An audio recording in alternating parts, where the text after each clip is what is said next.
Hi everyone, my name's Camille and welcome back to another video. Today I'm going to be talking about my top 10 books of 2023. So as you can see, this shelf here is very empty because that's where I keep all of my favorite books, which means that most of the 5 stars that I have in general did come from 2023, which I'm really excited about. I hope that's a good sign that 2024 will also have some great reads. So yeah, without further ado, let's get into it. I'm not going to be ranking these from 1 to 10 because I just can't decide. I love all of these books so much. So first up, we're gonna start with Ninth House by Leigh Bardugo. I'm sure a lot of you have heard of this. It's definitely seen as a dark academia kind of book, which I totally agree with. The vibes in this are just immaculate. So this is set at Yale and the protagonist is named Alex Stern. So she grew up in Los Angeles and as a teenager lived a very not great life, I guess you could say.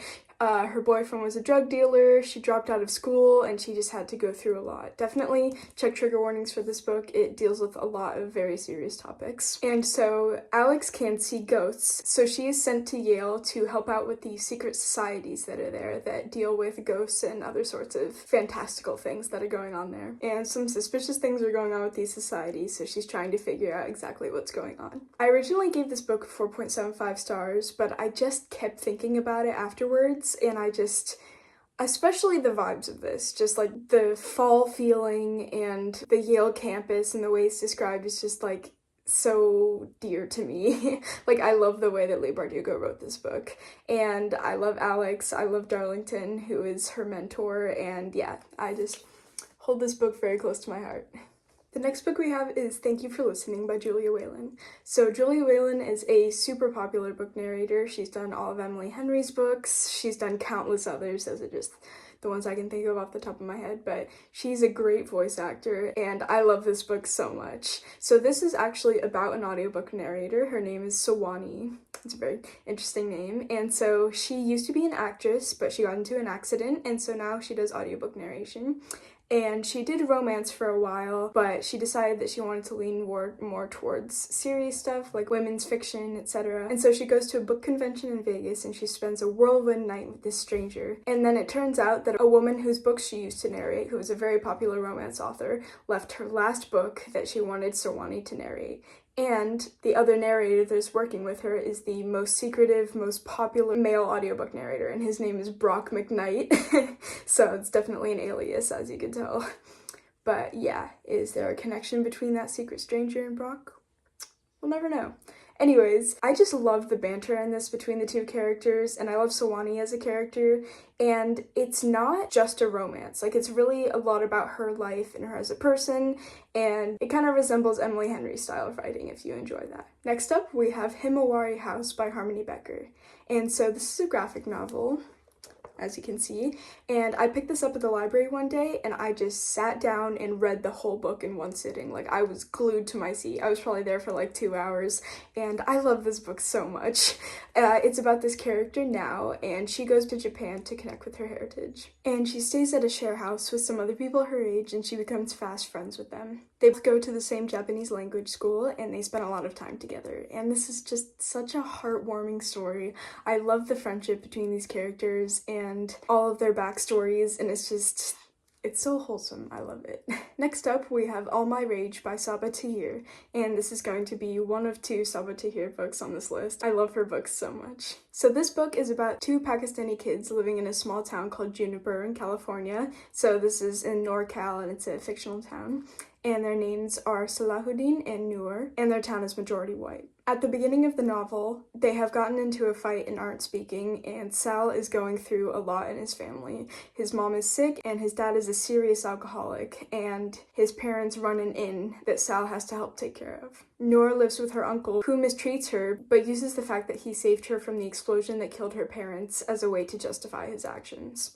So they are both going through so much in their lives, and this is a beautiful story about addiction and abuse and just how trauma affects a person, and even as a teenager, how much you can go through and how serious life really is. Once again, check trigger warnings. This is a YA book, but it's very serious, and I think that everybody should read it, whether they're a young adult or not. Next up, we have The Heart Principle by Helen Huang. So I'm sure you guys have heard of this author because she released The Kiss Quotient, which I also enjoyed, but this one was so good. So this is about Anna, who's a violinist, and one of her videos goes viral on YouTube, and now she's suffering from burnout from trying to achieve that high that she got from the viral video. Along with that, her longtime boyfriend decides that he wants an open relationship before they get married. She does not agree with this and thinks that he just wants an excuse to cheat on her, which he does. So to spite him, she wants to have a string of one-night stands and see what he thinks. So she meets Quan Diep, and their night does not go how she planned. She freaks out, and she's autistic, which makes life even trickier for her to navigate. Things just keep happening to Anna, one on top of another, and tragedy strikes her family, and she has to deal with this on top of everything else, and she really needs someone to be there for her, and Quan is there.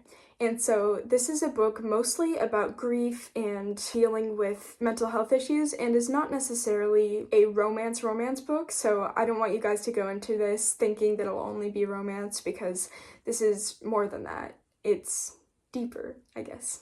Next up, we have our other Sabaa Tahir book, which is An Ember in the Ashes. So this is the first book in a 4-book series. I haven't read the other books, but I really want to get around to it next year. And so this is about Laya, and she lives with her grandparents and her brother, and she is very impoverished and is living a very simple, poor lifestyle. But when Laya's brother is arrested for treason, she decides to go undercover as a slave to try to get him back. So she becomes a spy within the Empire's greatest military academy, and she meets Elias, or Elias, I'm not sure how to pronounce it. But he is the finest soldier there, but he does not want to be there. He wants to desert. But he will suffer great punishment if he leaves. But he meets Laya, and everything changes. So I've kind of noticed that almost all of these books have been romance, but with a larger plot that's more important. For example, this one is about a lot of political intrigue and a little bit of fantasy, but there is still a romance between these two characters.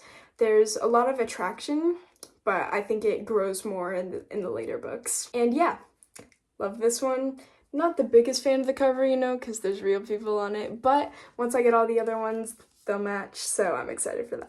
Next up, we have I Must Betray You by Ruta Sepetys. So I've read another book by this author called The Fountains of Silence, and that's another one of my 5-star reads. I love this author so much. I've got another one of her books on my shelf here, Salt to the Sea, and I'm very excited to read that one the next year. So this is about 17-year-old Cristian Florescu, and he is in Romania in 1989. So this is when Romania is under communist rule by Nicolae Ceausescu, and the secret police are always watching. So he is blackmailed by that secret police to become an informer on his family. So he can either betray everything he loves or try to undermine Ceausescu. So in 1989, Ceausescu and his wife are convicted of so many crimes. Ceausescu was a horrible dictator, and Romanians were living under horrible circumstances. This story was so well written, and I learned so much about communism in Romania during this era, and Ruta Sepetys is one of the most important Eastern European authors out there. Next up, we have Babel by R.F. Kuang, and R.F. Kuang is one of my favorite authors. I've read all of her books up to now except for The Burning God, and I'm so excited for her new release that's coming out in 2025. So I'm sure this is going to be on a lot of people's favorite lists, and I'm sure it was in 2022 as well, which is when this book came out. And this is about Robin Swift, who is orphaned by cholera in Canton, which is in China, and he is brought to London by Professor Lovell. And so he is trained in multiple different languages, in ancient Greek, Latin, English, and his Chinese. And this is all to get him into the Royal Institute of Translation, which is called Babel. And so there, they do silver working, which is manifesting the meaning lost in translation using enchanted silver bars. And so he meets other students while at Babel, and it explores how translation exploits people of color and foreign societies. By the way, this is set in 1828. I forgot to mention that. And Robin has to decide whether Babel is an institution that should be kept alive or if it should be taken down. This book is extremely long, but totally worth it. Next up, we have The Dragon Republic, which is also by R.F. Kuang, which is the second book in the Poppy War trilogy. So I can't really give you guys any details about this book since it is the second book in a series, but I will tell you a little bit about the Poppy War. So Ren is an orphan from a province that is not very well respected in a fictional version of China. And she aces the Keju, which gets her into the most elite military academy, Sinagard. Since she is a dark-skinned peasant girl, she is not treated well by her classmates, and she feels very left out. Eventually, she finds a seemingly crazy teacher who uses psychoactive substances and learns that gods that she thought were long since dead are still alive. So during this time, the Nikara Empire is at peace, which is supposed to be China, but the Mugen Empire from across the waters, which is supposed to represent Japan, is lurking in the shadows. So this is somewhat of a fantasy retelling of the Sino-Japanese War, and you follow Rin through the Third Poppy War. So I gave the first book 4.5 stars, but this second book absolutely blew me away. These books are beautifully written and have so much historical information in them, and you learn about history while also having a fictional story going on at the same time. I love how R.F. Kuang advanced her characters' personalities, and I can't wait to read more about them in the next book. Last but certainly not least, we have A Man Called Uwe. So this is about a grumpy old man in Sweden who is very strict in his ideals and wants everything to go his way. One day, new neighbors appear, and they accidentally flatten his mailbox with their U-Haul.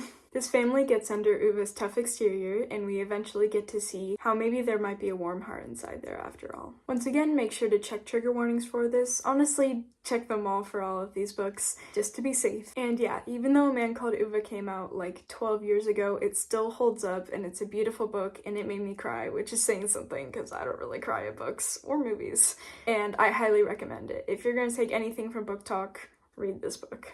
I'm planning on reading Fredrik Backman's series Beartown next year, and I'm really excited for it. Well, those are my top 10 books of 2023. If you guys enjoyed these books too, please let me know in the comments below. Don't forget to like and subscribe, and have a great rest of your day.